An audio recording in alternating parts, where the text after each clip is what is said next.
יש לנו כרגע מלא משאיות שמגיעות, מלא משאיות ביד בנימין. חבר'ה, לרוץ ליד בנימין.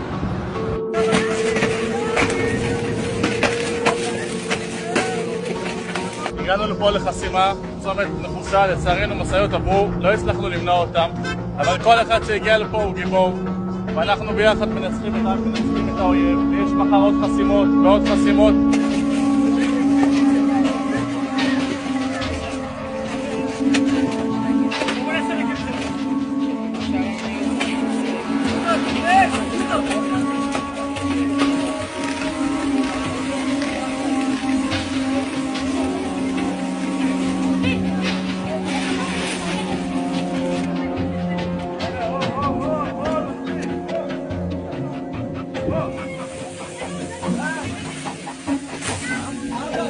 תבואו מחר עוד פעם, כל מקום יש חסימות.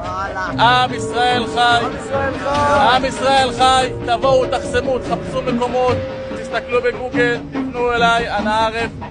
חשוב לעצור את משאיות הסיוע לחמאס, רק ככה ננצח, רק ככה נחזיר את החטופים שלנו, רק ככה ננצח. חבר'ה, לבוא, לחסום בכל מקום שיש.